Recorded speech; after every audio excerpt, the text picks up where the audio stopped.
Good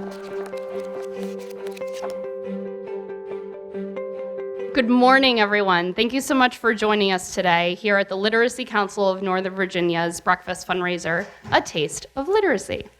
My name is Jennifer Galway, and I am the LCNV Board of Directors Fund Development Chair.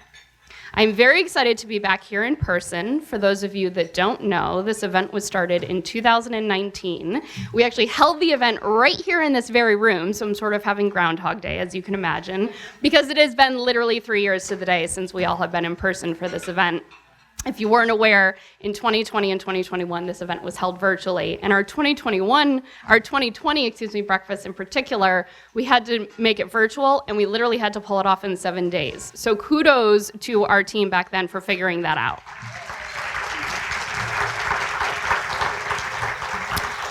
I am honored to be here today to celebrate LCNV's 60th Diamond Anniversary, and LCNV's work to provide the crucial first steps of language and literacy learning to adults.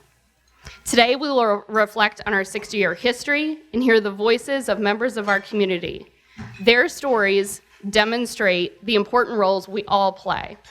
Together, we can ensure that our neighbors have access to affordable and excellent English language and workplace education, not only today, but for years to come. Because our students come from around the world, we follow global events that affect and continue to impact our students as they build their lives here in a new country. Our hearts go out to all those affected by the events in Ukraine. Our students often share stories of what it is like to be displaced, to fear for one's life and the lives of their family members, and to have to start all over again. Their courage and tenacity inspire and motivate us to do our part in assisting them in their transition to the U.S. We do this by helping them learn the English necessary to make a life here. This event would not be possible without our generous sponsors. Your support ensures that LCNV can continue to offer essential and innovative programming to meet the needs of English language learners. Special thanks to our presenting sponsor, Anthem Health Keepers Plus. Medicaid expansion is here, and more Virginians are eligible for no-cost benefits. With Anthem Health Keepers Plus, clients get the most in-plan doctors and extras like dental, GED test vouchers, and more. Thank you to Anthem Health Keepers Plus for your support.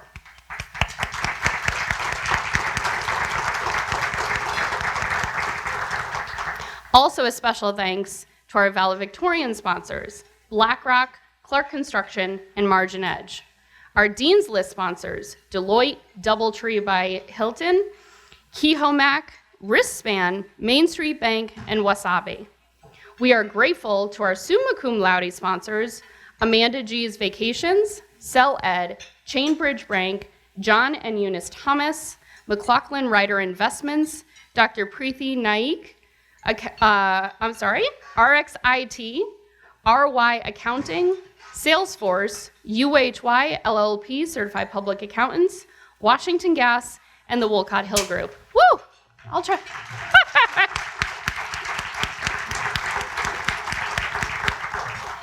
And a final thanks to our cum laude sponsors, Junri Taekwondo, Massage Envy Falls Church, and TFN Training, and the Washington Nationals.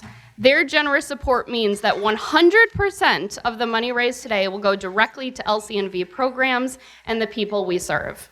Please join me in thanking all of our sponsors here today.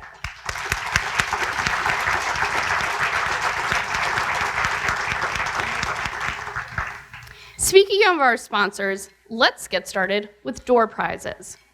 If you have a white dot on the right side of your chair, raise your hand to receive a special door prize courtesy of Massage Envy and True Fitness and Nutrition.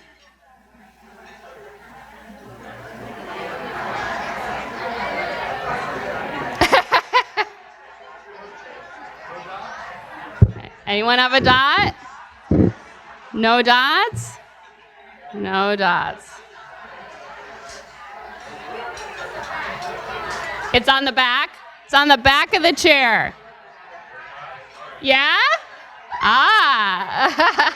Aha.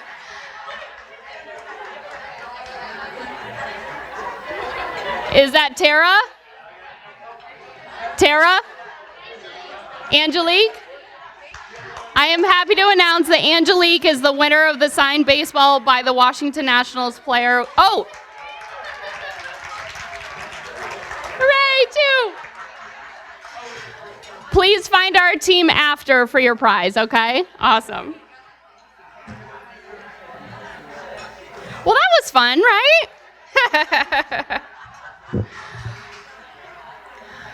We are grateful for the support we receive from our elected officials and leaders in the community who recognize the critical needs of English language learners here in Northern Virginia. Now it is my honor to recognize some special guests who are here this morning and invite them to come to the stage to share a few words. One of our longtime champions, Congressman Joe Connolly, a friend of LCNV since he served on the Fairfax County Board of Supervisors for the Providence District, and an advocate of adult literacy. Did the congressman make it or not? I'm not sure. He has not arrived yet. You got it. No worries. So for now, I'm going to recognize a few other folks before we get started. I'd like to just say a quick thank you to Delegate Simon.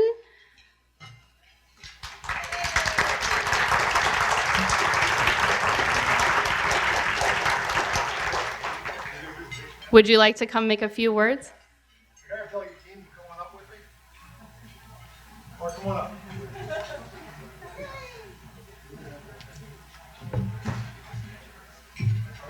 I've got my reading glasses on so that I can read some of the very fine print here on this joint resolution, but I'll wait for my chief co-patron, Delegate Keim, to join me here for a second. So, good morning, everybody, and thank you all for having us, and thank you for all you do to promote literacy in Northern Virginia and around the Commonwealth. This is your 60th anniversary, and so the General Assembly, when you guys reach these big milestone birthdays or anniversaries, we like to do something to recognize that. And you guys may have heard that politics in the country and in the state of Virginia has gotten sort of polarized, and it's hard to find consensus on anything. But I am proud to say that with the great help of my able co-patron and colleague, Mark Keim, we were able to get unanimous approval of this House resolution recognizing the Literacy Council of Northern Virginia on its 60th anniversary. So congratulations for that. And I'm not gonna read the whole thing because it's lengthy, and you all have. Some of these are shorter than others. The LCNV has done so many great things that we wanted to recognize you for. You have a lot of recitals here.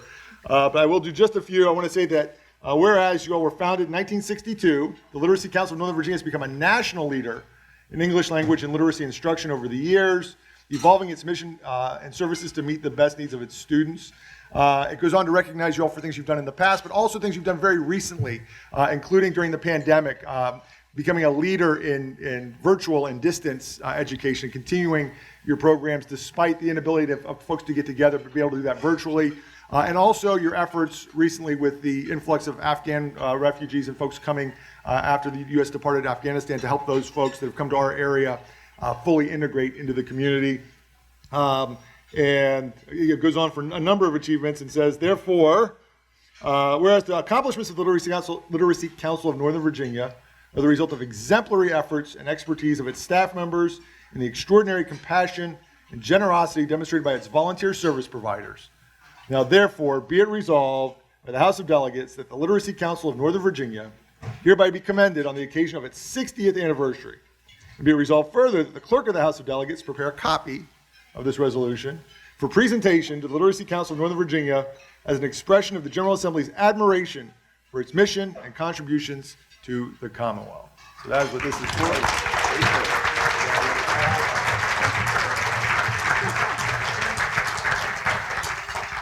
You're going with alpha classes?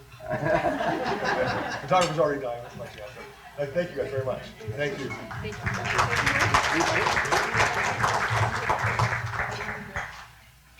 Since I'm up here, let me just say hi and good morning to everyone. My name is Mark Keim, and I have the honor of serving with Marcus Simon in the House of Delegates. Marcus represents the headquarters in the community center there.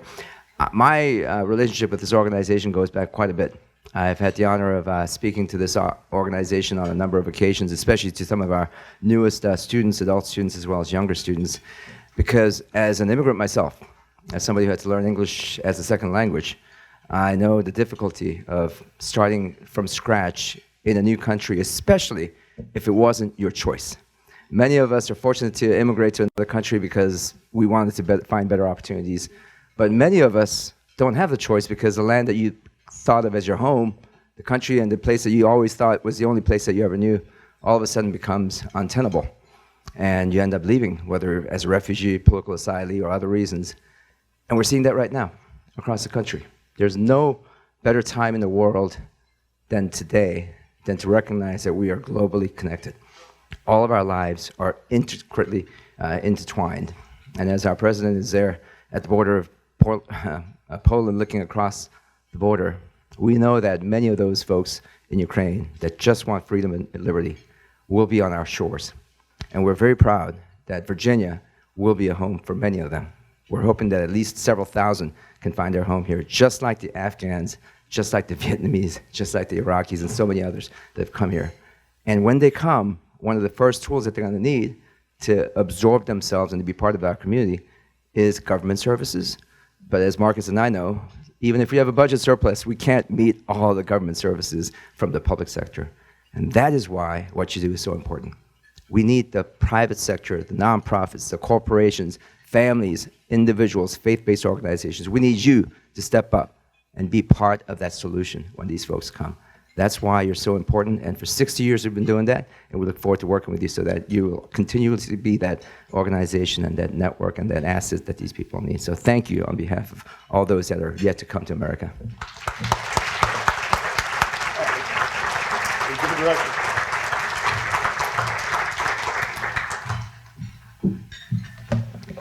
Thank you very much, Delegate Simon and Delegate Keim.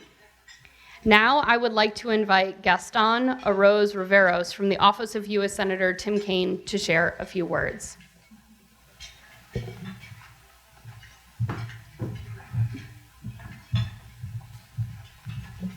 Good morning, everyone. Muy buenos días.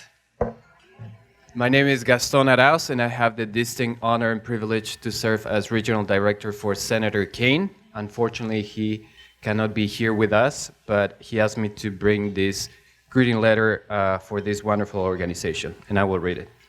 Dear friends, it gives me great pleasure to extend a warm welcome to all who are gathered for the Literacy Council of Northern Virginia, A Taste of Literacy. Since your founding in 1962, you have transformed the lives of women, men, and children in our community. Through your dedication and hard work, you have offered adult literacy classes to thousands of students in 14 locations across Fairfax County, Arlington County, Alexandria, and Falls Church. I congratulate LCNV on its continued success in providing vital services to their students throughout the COVID-19 pandemic, when classes were conducted virtually for over a year.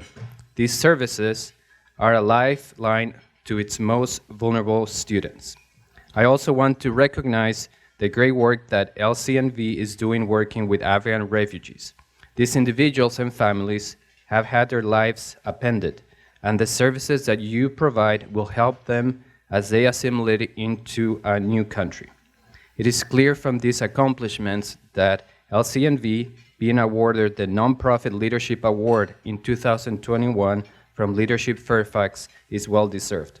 Thank you for your many accomplishments over the past year as you celebrate your 60th anniversary. Sincerely, Tim Kaine. And just to conclude, I want to thank this amazing organization because my mother was one of the students, and she really learned a lot. And when I was doing the dishes in the kitchen and she was in the basement with her headphones in the class, I just heard laughter and so much joy. So I want to thank the organization and the teachers and the students for making my mom's experience wonderful. Thank you.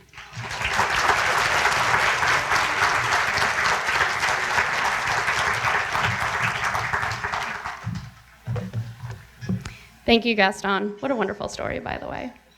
Now I would like to invite AP from the Office of U.S. Senator Mark Warner to share a few words.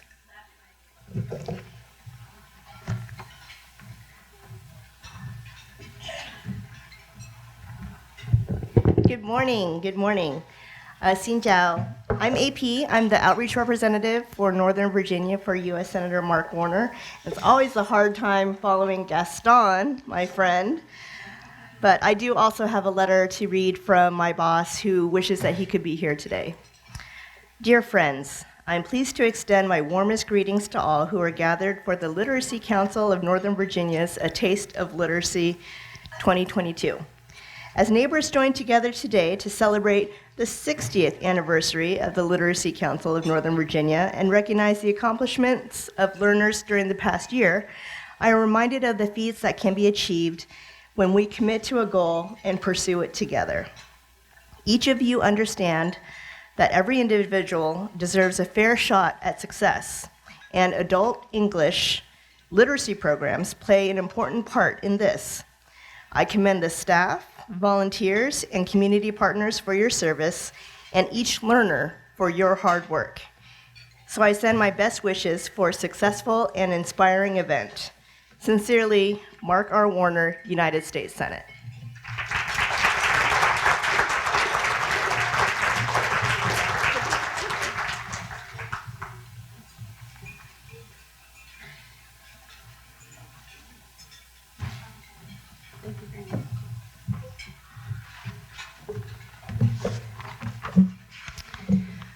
Never a dull moment when you're playing MC, but I'm going to go back to the gentleman that I introduced before.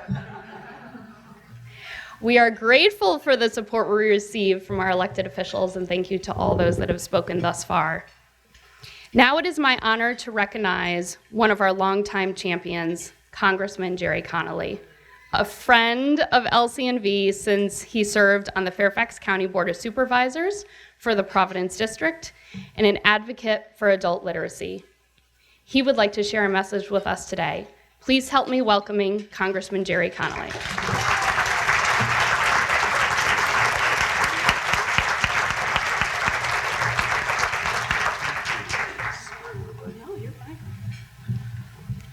Well, good morning. I'm not reading a letter, I'm here.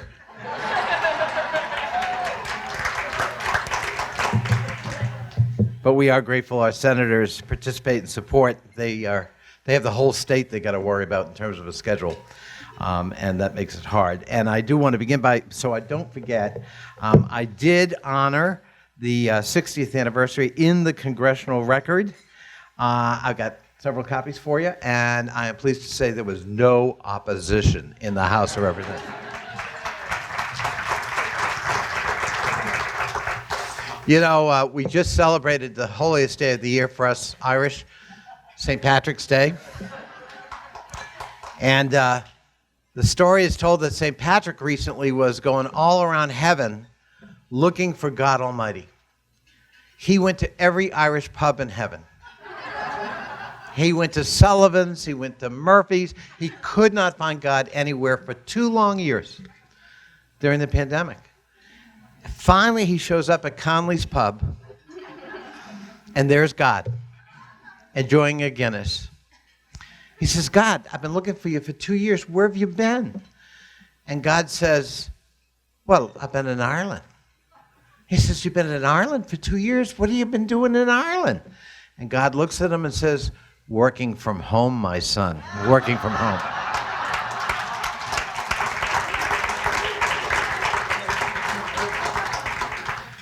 You know, I have been a long supporter of this program because in the United States, and certainly in our community, language is multiplicitous. We speak over 100 languages in our community, but there's one that's the key to success. There's one you need to open up the expanse of opportunity. It is empowering. And the Literacy Council, over its 60 years, has helped over 60,000 individuals with that empowerment.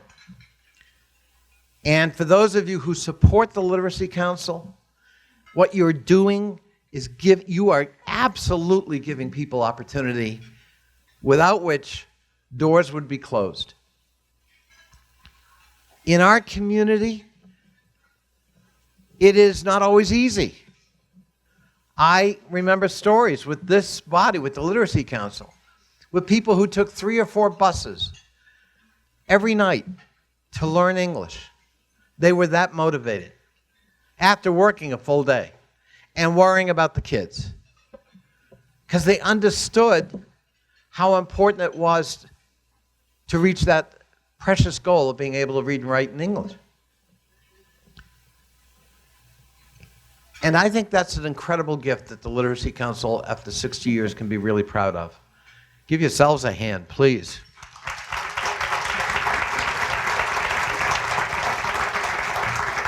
We live in a very successful place in Fairfax County.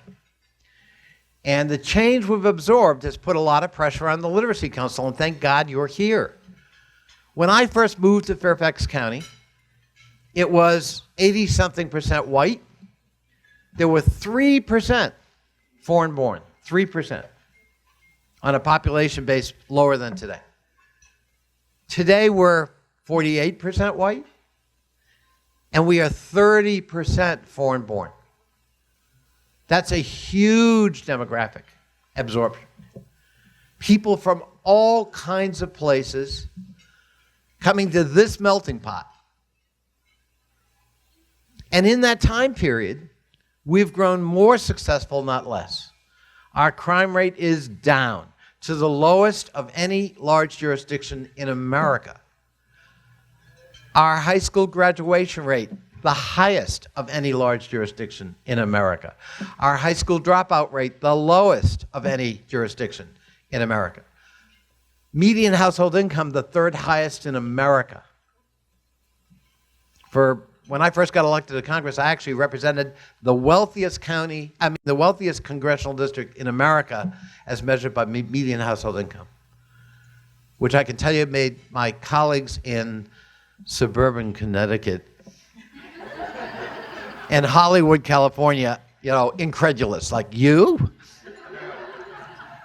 But that's what we've built.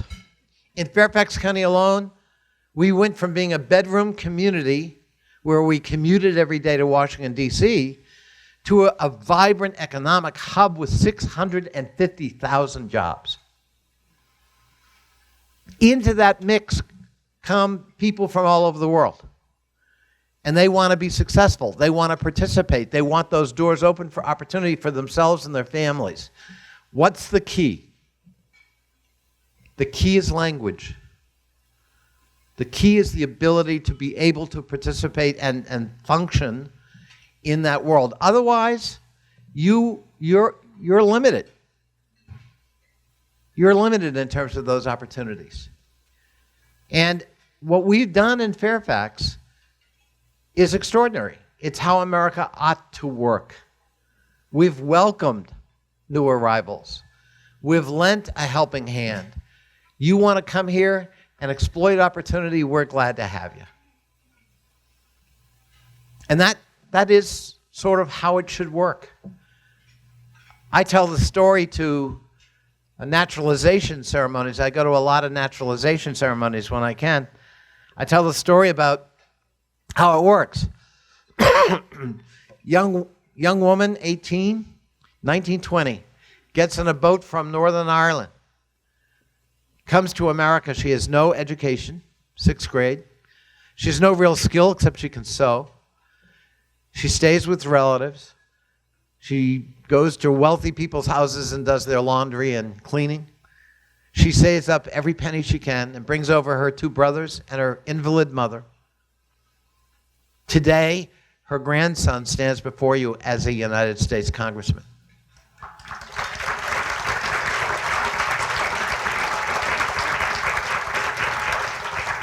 Opportunity. But she had an advantage. She spoke English. She came from an English-speaking culture. And that allowed her to move, into society and ultimately to help her family succeed in this culture. So the the whole issue of empowerment to me is one of the most important gifts we can provide as the Literacy Council. We can facilitate. And it is a gift that keeps on giving. And I hope I'm here 60 years from now to celebrate our 120th. God bless you all.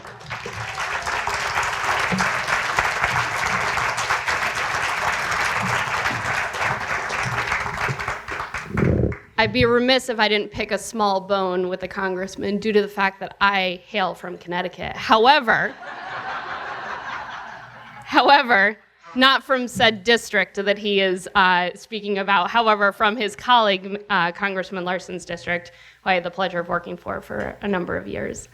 It is now my pleasure, thank you to all of the electeds who came up here to share a few words on this very special occasion, our 60th anniversary. It is now my pleasure to turn the microphone over, though you'll see me later, folks. I'm gonna go eat breakfast, but nonetheless, to invite my fellow board member and chair, Jean Koo, to come speak.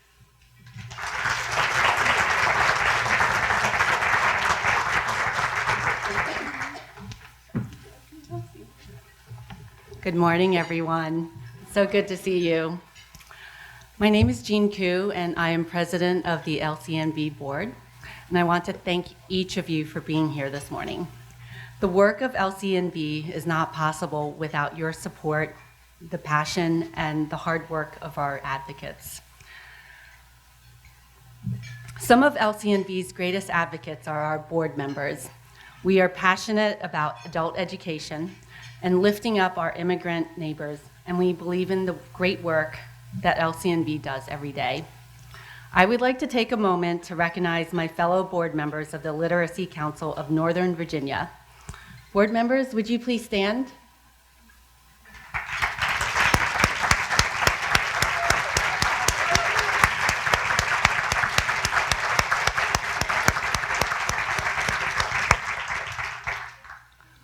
And thank you for all our special guests for your kind words and inspiring words. And I'm looking forward to hearing our students speak later.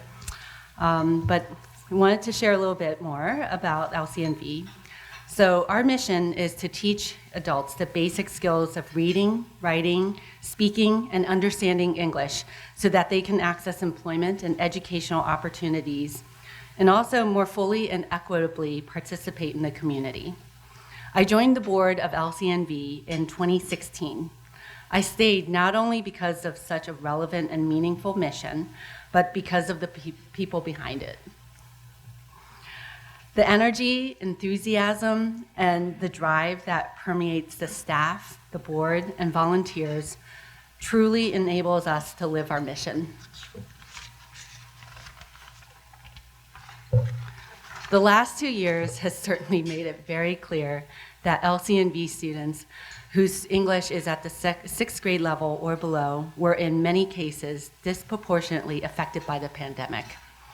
They were and are retail and hospitality shift workers whose jobs were among the first to go down as things shut down. They were and are grocery workers and gas station attendants who put themselves in harm's way every day in customer-facing jobs.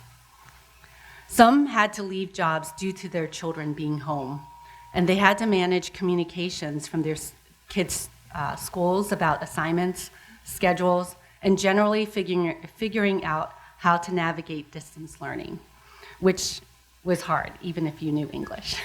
I can speak to that.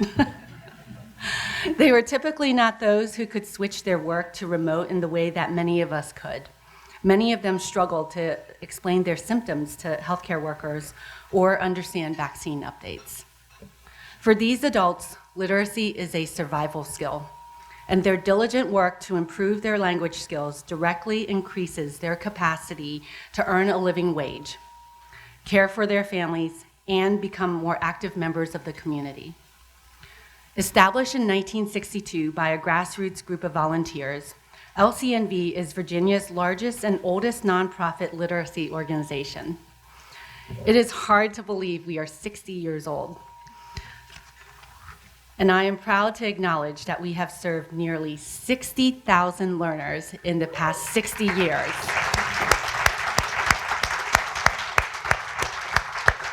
And that's representing students from 90 countries and speaking 50 languages.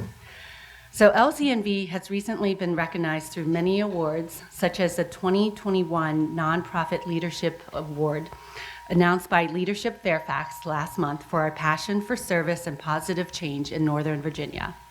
Additionally, our very own Executive Director, Rupal Saran, was honored last night as one of the 2022 honorees for the Washington Business Journal's Diversity in Business Awards.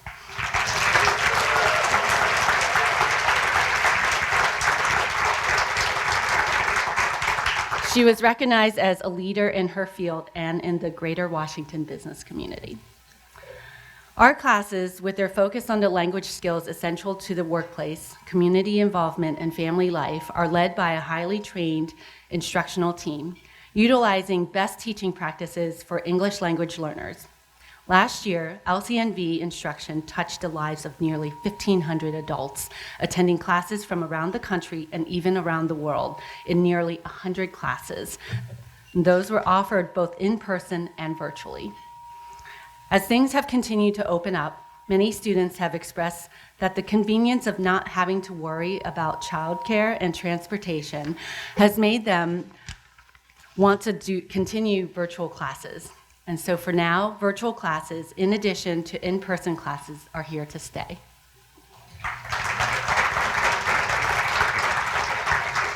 For those that have been involved with us in the past, you know that each spring, LCNV invites students to write essays on a given topic and then publishes all student essays in a physical program book and invites a few to speak at the recognition ceremony in June.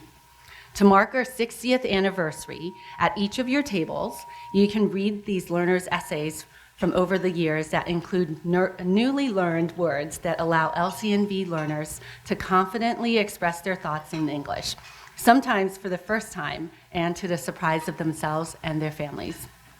We have watched our students receive standing ovations at these ceremonies, often with audience members and their own family members moved to tears at their description of how meaningful learning English with LCNV has been to them. Today, we want to reflect a bit on what we have been able to accomplish in the past 60 years. Paul Byrne is our speaker this morning.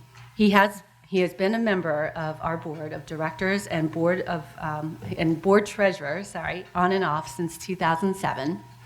And he has been a friend and supporter of LCNV throughout.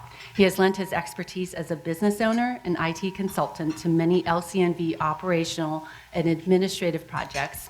We are excited to invite him here this morning to share some of his reflections of LCNV's past. Please help me welcome Paul Byrne.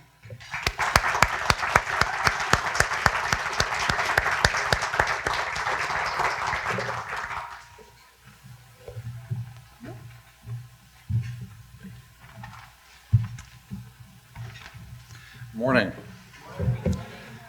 I must say I was very flattered when Rupal asked me to do this, and honored. One of the things I wanted to say was to talk about how I got involved in this. My first exposure to the Literacy Council was several years ago at an event somewhat similar to this. It was a fundraiser over in Ballston. And I think it might have even been called a Taste for Literacy at the time. It was various restaurants from the region had set up booths for food, and our friend Mark Tropey invited us to this event. And part of that was to listen to Patty Donnelly, who was at the time the executive director of this organization, talking about what this organization is all about, and listening to her passion and enthusiasm for what went on was pretty infectious. And so we came away with a very nice feeling for this organization. Several months later, Mark calls our house and says there's an opening on the board, and he wanted to know if either of us might be willing to do that. Well, at the time, my wife Sandra was working and was traveling from our house in Alexandria to Gaithersburg. So her time was not really available, whereas I was an independent contractor and was pretty much in control of my schedule. So I said, yeah, I'll do that. I had never done anything like that. I didn't quite know what I was going to bring to this. Mark told me that it was only going to be like 6 or 7 hours a month too, which I couldn't quite figure out how to do. I'm not sure he did either, actually. And I've been there ever since. And one of the reasons that I stayed as long as I have is the people. Patty, as I mentioned, the executive director at the time, you just couldn't say no to her. You couldn't be around her without catching the bug for what this place is about. One of the things I do have to say, even though I was asked to talk about this for the 60th anniversary, I have not been on the board for 60 years. It only seems like it sometimes. But what I did do is when I started thinking about this, and I would say, well, I'll just come up with some highlights, the 2 or 3 highlights. And the more I thought of it, the more what kept coming into my mind was no particular highlight, but an overarching sense that for the whole time, the leadership of this organization, and that includes the board and the executive directors, and in particular the staff, every bit of it was people focused on committing to what was going on, or committing to the quality of the programs, committing to making sure everything gets funded, the whole thing. And that never varied. In 15 years, and the staff has turned over, the board obviously has turned over. I actually checked the other day, and I've served on the board with 61 different people over that period of time. But there was never anything about, no debates about what was going on. Very often at the board meetings, we would have discussions of what more can we do? Are we serving everybody we need to serve? How do we know? Do we have the data? Do we have enough money to do what we're going to do? If we have the money, are we spending it? And that just was throughout the whole period of time. Those were the discussions we had. One of the impressive things about the Literacy Council is how it's adapted. Congressman Connolly mentioned earlier, when it was formed, it was 1962. Most of the focus, in fact, the only focus, was on people who had never learned to read, adults who just needed to have a tutor to get them to read, and that's what the need was at the time. And that was well served. But as time went on, 60s and 70s, the demographics changed, and it became more and more a need to address the fact that there were foreign-born recent immigrants that needed to learn English. And then, so the organization shifted and started doing more of that. There was a period of time when both things were happening, a lot of one-on-one tutoring and a lot of classroom sessions. Today, I think virtually all of the students are foreign-born English learners.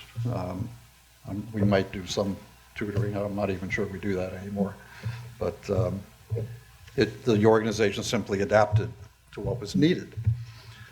And one of the best examples of that adaptability was several years ago, the idea for a program came up, why don't we take these courses to work sites? There are places where the workers, they're working all day, they can't really get away. And so this program was thought up. We did some pilot testing programs. One of the pilot sites was the Goodwin House, which is a senior living facility. And it became obvious what the need was. There were people on staff who you would expect should be able to communicate with the residents, particularly in an emergency kind of situation. So this program evolved. We ended up taking people and actually doing the classes on site. And that evolved into the program called Destination Workforce. And in fact, that's part of the reason we're here. Doubletree by Hilton is one of the programs that has participated, and that has been a good partner for us. The other impressive thing is what's gone on over the last 2 years. 3 years ago, we had this event, much smaller event that year, as I recall, but very successful, and we said, great, we'll do it again. And then 2020, we're all set to go. 3 weeks before everything shuts down. Can't do it.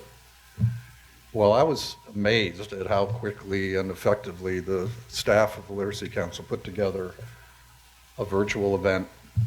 There were videos made, people could log on and listen to the video, students, speakers, staff. And we raised more money from that than we did the prior year at this in-person event. But just that agility to be able to say, okay, we're going to do something different, but we're going to do it. But more than just the fundraising event, they had to do the same thing with the classes. They had to say, okay, how are we going to teach the students now? Well, they figured it out. I mean, I can't explain it because I don't do that, but it was very impressive, and they've kept it on the whole time. And I'm constantly, as I said earlier, I'm constantly amazed at the quality and expertise of the staff that is on exhibit all the time with this organization. Several awards were mentioned. An older one back in 2013, the Literacy Council was one of 5 finalists for the Washington Post Award for Excellence in Nonprofit Management. And for several years, the Literacy Council has been listed in the Catalog of Philanthropy, which is a catalog of respected nonprofits. They take that very seriously. They actually go around and look at the organizations and analyze the finances and the management and everything else. So that's a good thing to have. It's been mentioned several times about the stories of how learning English affects the students. And I would absolutely recommend for you to take a look at some of those cards on the table. Whenever I talk about the Literacy Council to somebody who doesn't know about it, I bring up several stories I remember from our annual recognition event that we have every year, where the students who write those essays, some of them get up and read the essay to a large audience of 200 people sometimes. It's very impressive. And you can't miss coming away from that realizing how life-changing it is. It is completely important. And often you'll hear somebody say the best thing about it was I just passed the citizenship test and I've registered to vote. And yeah. And they say that with such pride. It's just wonderful to see. The other thing I have to say in closing is there are 2 main reasons I've stayed so long.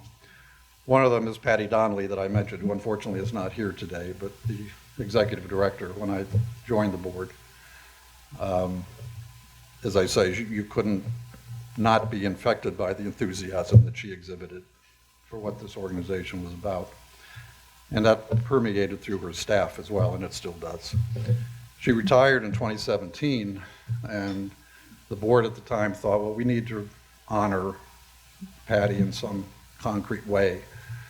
So we decided to establish the Patricia M. Donnelly Merit Scholarship Award, which is awarded each year to a deserving student, for their not just achievement, but their participation and their enthusiasm themselves within the student community. When Patty retired, I got involved in what probably is the one thing that stands out in my mind is something I was really glad to be part of, which was the search for Patty's replacement. And we ended up finding Rupal Saran, and I absolutely don't regret that one bit. We did such a good job making that selection.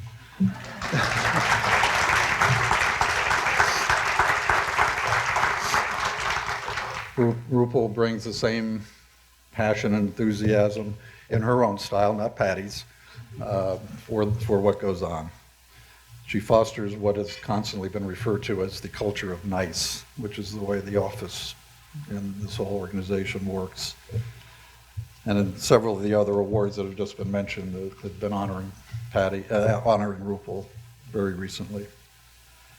So I have to say that Patty and Rupal are primarily the reasons that I've been involved with this organization, and will probably continue to be, even though I'm off the board again this year. So thank you very much for being here and helping us celebrate this 60th anniversary.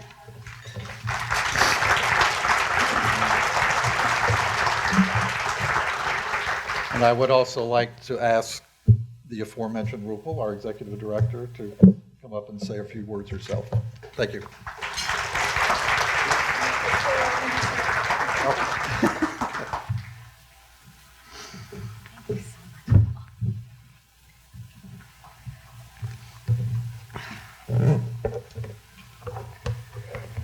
Thank you so much, Paul, for your words this morning. I am so grateful to you for sharing your experiences with us and for your longtime support of LCNV and for me personally.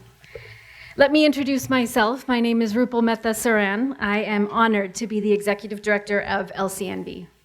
When we last held the inaugural version of this event, 3 years ago this week, we planned it because we wanted to invite you as attendees to be part of the joy that our team of teachers and staff feel every day as we jubilantly celebrate the accomplishments of our students, our teachers, our volunteers, our staff. We know it is our privilege to serve this community and make meaningful connections with our neighbors, and we are thrilled to honor this work by sharing it with you. Each day, we listen to and we are touched by the stories of our learners. Most recently, we've been listening to the stories of the 168 Afghan newcomers that have registered in our classes in the last several months. Shocked by what they have endured and inspired by their resilience and their commitment to make a new life for themselves here in Northern Virginia. I'm pleased to introduce to you today our student speakers, and our first speaker will be Abdul Halim Sultani. Abdul Halim and his wife and their 4 children came to the United States in October 2020 from Afghanistan, and he joined our classes this past winter. As you can imagine, being a refugee is complicated in many ways. Some details aren't always safe to share, and we really appreciate Abdul Halim's graciousness and his willingness to share his story and wanted him to do so in a way that was most comfortable to him. As a result, we will be sharing his story via video today. This is Abdul Halim Sultani, born in Kabul, Afghanistan, 1974. My father, a taxi driver, take me out of school at age 10 to work as a mechanic helper because we needed the money. And set it off school, I tried to learn everything about the cars and trucks. All my life, I just work. And now, many years later, I am the owner of a used car dealership in Kabul with over 20 workers. In October 2020, we got our special visa from the American Embassy, and my wife and I and our 4 kids arrived in the USA. I have an 11-year-old son and 3 daughters. If we were in Afghanistan, my girls could not go to the school. Today in Alexandria, I still operate my car dealership in Kabul by call phone with my workers. But now, my number 1 goal is to learn to read and write good English. That is the most important thing because in a new country, you have to learn the language for your life, for your work, to find money, to pay rent, to buy food and clothes, everything you need for your kids. You have to do the hard work. This winter was my first class with LCNV. It was a very good experience for me. 6 months ago, I could not write my name or street address in English. Now I can fill out form for my kids or myself or my wife at the doctor. I am feeling very good. When you don't know, you have to ask, you have to find a solution for yourself. I find out that I want to take more classes with the LCNV. When I started out at LCNV, I had to listen very hard, but Miss Vishali had a very good accent. She helped me repeat words I don't understand. Miss Debbie helped me with my resume, printed out and mailed it to my home. Also, I loved conversation with my classmate. I asked my caseworker, if possible, sign me for another class with the same teacher at LCNV. In the middle of February, I got COVID-19 and I had to close myself away from my family. It was a bad time for me. I told myself, even if I can't talk during class, I can listen. So it was very important to me. Miss a class. During Zoom, I don't have to worry about COVID-19. I just thought about what I wanted to learn. My kids love school. Ask me all the time, what is this? What is that? I tell them to just give me time. I to him trying hard to learn. Once I have better English skill, to the number 2 goal is to pass my CDL chemical driver license test. I can drive a tracks. I know everything about the tracks. I just don't have the license with me, CDL.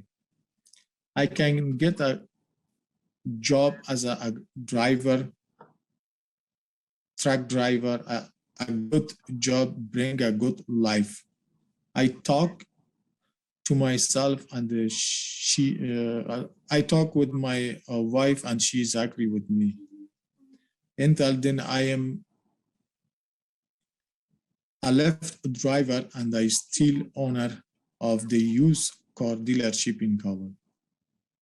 I will tell other to learn English as soon as you come to this country. There is peace here. You just have to work hard to find it, a good life. Thank you so much.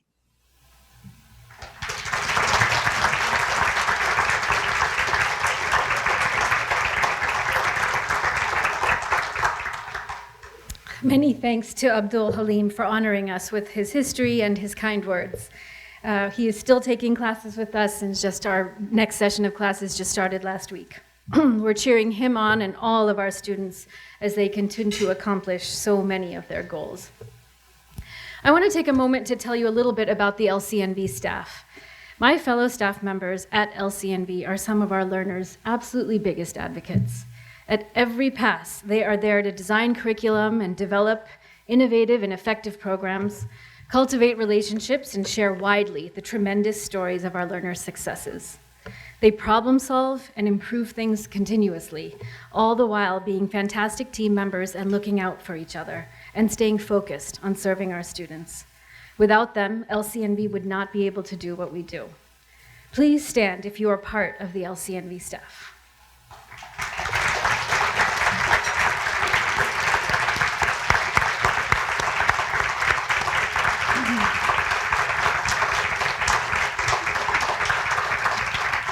That's it. You'd never know it. We are a staff of 15 people. Thank you so much for making each day of hard work something that we can all be proud of. I would also like to recognize our instructors and our volunteers, the more than 500 volunteers we work with every year who truly amplify our work by bringing their passion, their understanding, and their skills to every aspect of running our organization and teaching our students. They have built the community that we are today. Today, we have many volunteers in the room, including many who are instrumental in helping put on this event today. Please stand if you're an LCNV volunteer instructor or instructor.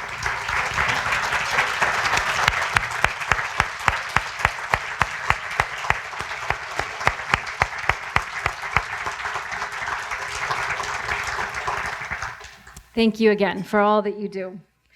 We, alongside our legion of volunteers, feel a great connection to LCNV's mission, which states that we teach English so that they can more fully and equitably participate in the community. So what does it mean to more fully and equitably participate in the community? I think it means being invited to a seat at the table where decisions for a homeowners association or a parent-student association at school are being made. I think it means feeling confident enough to communicate to elected officials how needs can be met. It means appreciating the many resources that our community offers and having the language skills to utilize those resources and also to share information about them with others so that they may benefit as well. And it means being looked up to by your neighbors as a leader and someone who has influence. The inclusion of the input of our learners significantly elevates the quality of our community and our lives. To that end, we were thrilled to be invited to partner with Fairfax County Opportunity Neighborhoods to offer our first English class with their Community Ambassadors program this past fall. And for just this purpose, to focus on the inclusion of our neighbors. I am very pleased to invite Ivana Escobar from United Community to share more about the Community Ambassadors program and to introduce our next student speaker.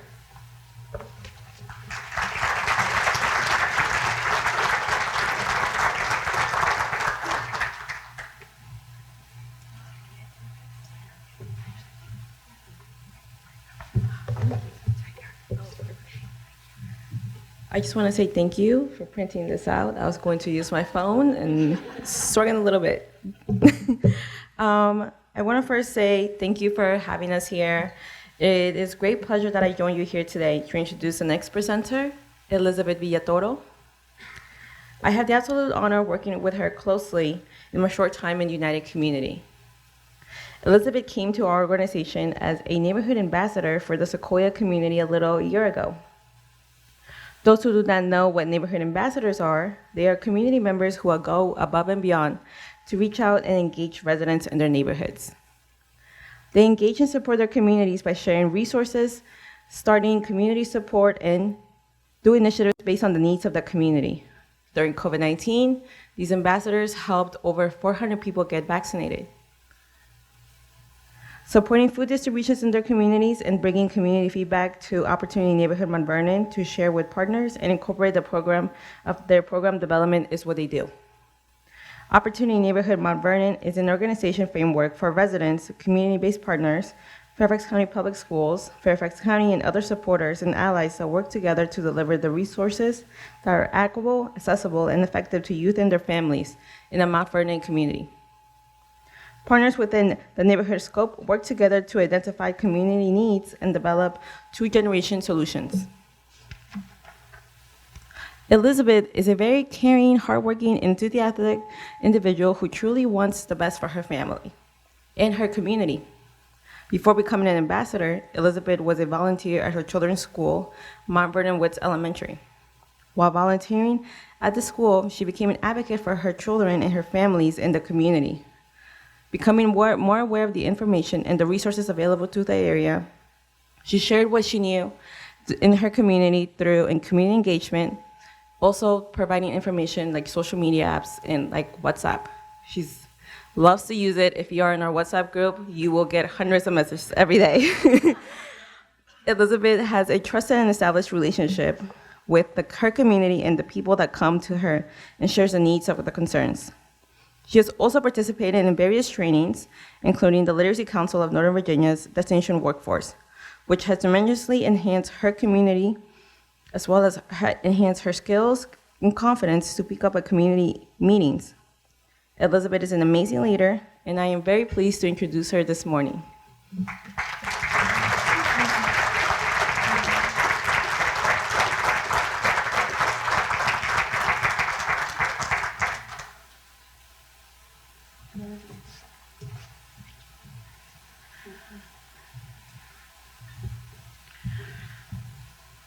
I'll just let you know this is my first time.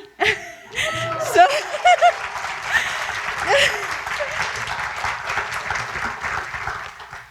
and first of all, I want to say thank you for your hard work. This is not here. This is from here. I want to say thank you for this program. I want to say a special thank you for that lady, Christopher Rufino. I love you, Christy. And I am Elizabeth Villatoro from El Salvador. I came to USA 16 years ago. I am a person who lives in the shadow, as a woman, as an immigrant, as a mother. For 14 years, nobody saw me. I don't try to get any attention. Then I start taking English class in LCNV. Miss Linda Mancini, my teacher, I will never forget her. She made time to know each one.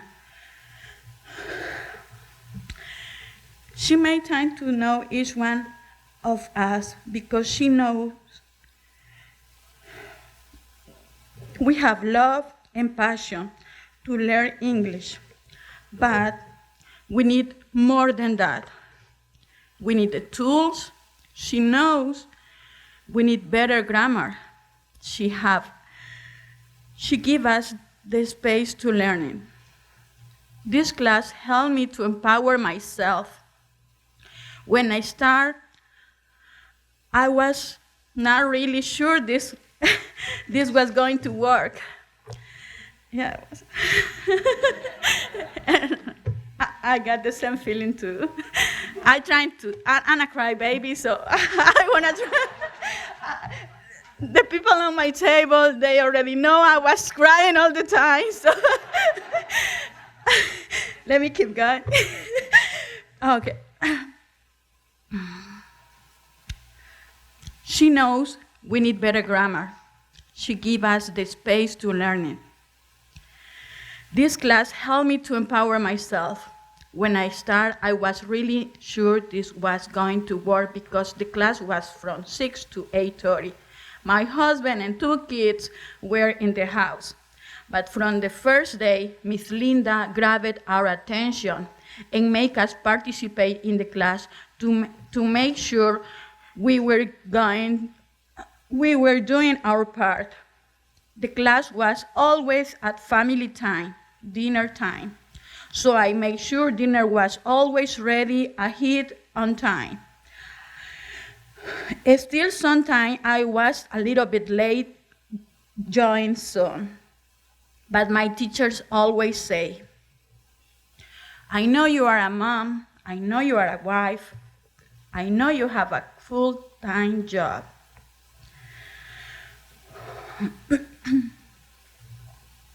It's good you are here. I'm really grateful for her empathy. Her empathy means a lot to me. Everything is step by step. I start as a school volunteer, then became a neighborhood ambassador. And now I have a full-time job as a life experience consultant with United Community. That's my another house.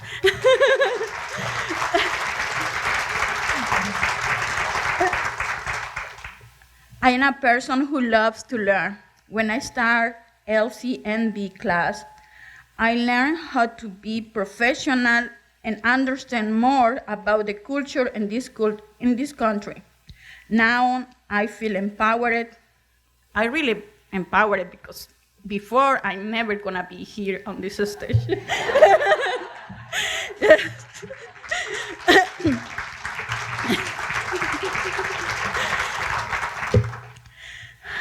This country gave me a lot, even when I was on the shadow.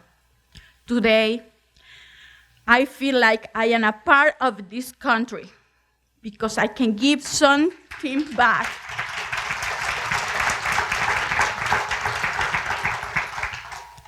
I feel grateful, and at least what I can do is give something back. My goal, first of all, is to be an inspiration for my kids. During the COVID era, they saw me studying on Zoom with LCNV. Even though they speak better English than me, they sat close to me at the dinner table and did their homework while I did my my class. It was a memorable moment. If I had to find something good about COVID time, it will be this. We don't have no more excuses. I have free time at home, and I use it to learn better English. LCNV brought this side together to teach us virtual, and we have to do our part to keep learning. We were all learning a new ways together. It was important teamwork. My goals are to improve my communication skill and to have no more excuses to keep me from helping my neighbors. My neighbors are not just Spanish speakers. Most speak English first. I really want to have the same conversation I have with English speakers as I do with Spanish neighbors, because they are human, just like me, with their own struggles too, so I try to help them. When I first came, I just have cereal for food, and I remember how terrible that felt. So now I try to get food. So now I try to get food for the community. Every day now we have a food distribution point on a different neighborhood through United Community. I just try to do the best for my family, then for my neighbor. Because when I do something good for neighbors, something good come back to me.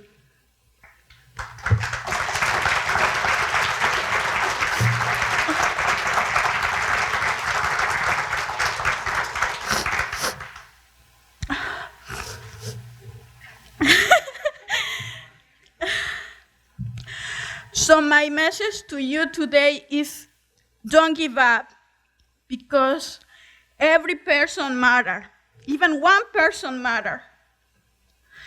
There is always another Elizabeth who is hiding in the shadow. But if you encourage her, if you motivate her, she's going to shine. So please don't give up. Give us support, time, and especially your empathy. If you are asking too much, your love.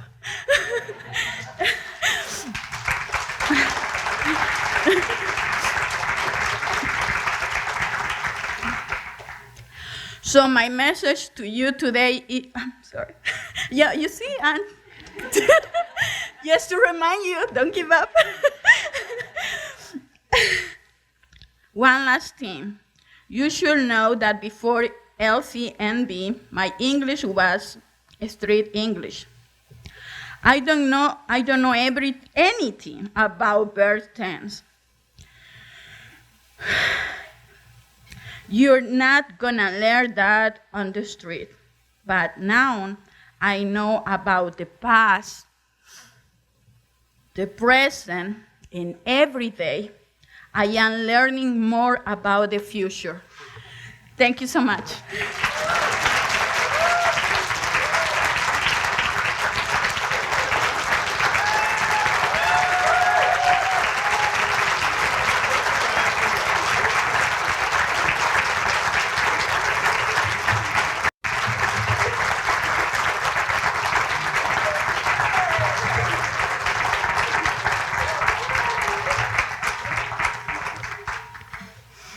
Well, I didn't think I was coming here to cry, but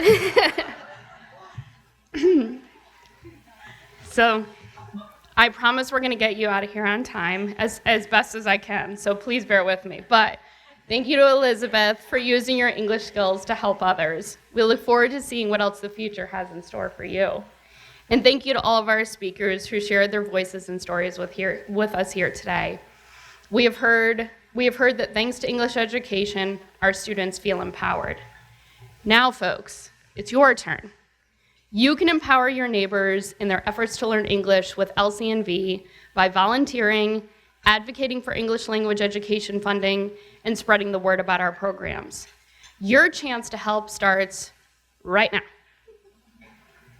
We cannot operate and do all the work that we've talked about today without your support.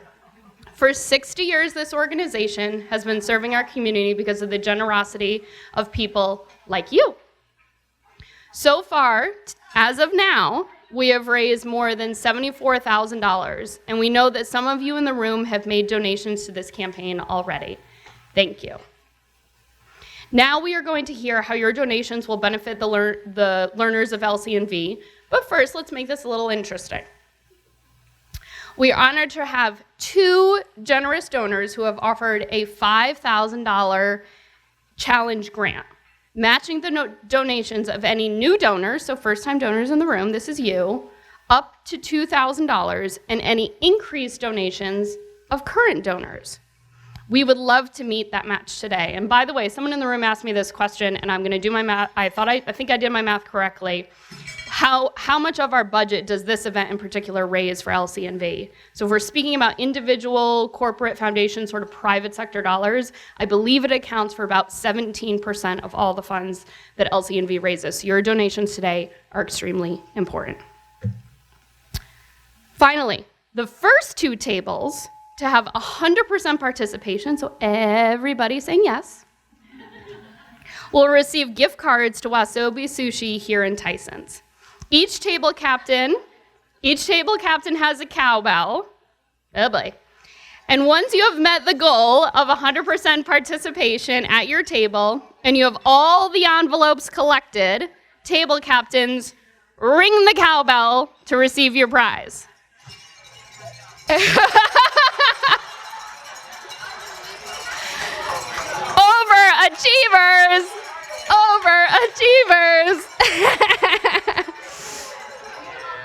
The table captain should have passed out the envelopes and the forms.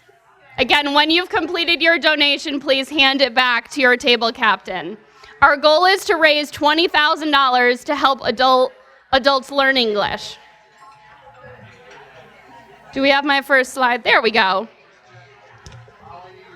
There are an estimated 134,200 people in Northern Virginia who report speaking English less than well. Making up to, it's okay, I know it gets exciting. There's a cowbell, there's papers. We've been talking for a while. I get it, folks. I get it. I'm going to do a little spiel. You can listen or not. I kid you not. There are an estimated 134,200 people in Northern Virginia who report speaking English less than well, making up 5.4% of the region's total population. A donation of $1,000 will provide enough textbooks for a beginning English class. For those who have donated $1,000 today, thank you. Approximately 50% of local school children speak a language other than English at home. For many, their parents struggle to help them with their homework or communicate with their teachers. A donation of $500 will cover the costs of a year of family learning classes for a parent and their child, promoting increased literacy for everyone in the home. For those donating $500 today, thank you. 5 years ago, as we mentioned, a local workforce development program shared the unmet needs for intensive language and soft skills training for clients who, in addition to not speaking English, but have little to no formal education and are largely unable to read and write in their native language. LCNV responded by creating a course offering 35 hours of training in a week. I don't know how many, 5 tables almost, including English, computer literacy, and work experience. Your gift of $200 will pay our costs for one learner to enroll in an intensive class. For those donating $200 today, thank you. LCNV could not exist without our exceptional and devoted volunteers, as we mentioned earlier. Our volunteers teach classes, tutor learners, and run mock interviews. They also provide encouragement, throw surprise birthday parties. You can ring it louder, it's okay. It's okay, ring it as loud as you want. There you go. Excellent, there we go. Our volunteers celebrate birthdays and bake cookies to share on test days. They truly create the community. Your donation of $100 will pay for the training and materials for 2 volunteer instructors. For those donating $100 today, thank you. You've heard stories about individuals, A little louder, Gene. I mean, come on, a little louder. There we go. We've heard stories about individuals who had the courage and tenacity to learn something new that would change their lives, the lives of their families and our community. We are grateful for any donation you make today, large or small. As someone once said it to me, I hope you make a donation that is meaningful to you. These funds provide LCNV with essential resources to continue to provide pathways to English language learners whose talents, experiences, and voice add so much to Northern Virginia. For those donating at any level, thank you. And that, my friends, ends our breakfast. Thank you so much for coming this morning. Thank you so much for your support.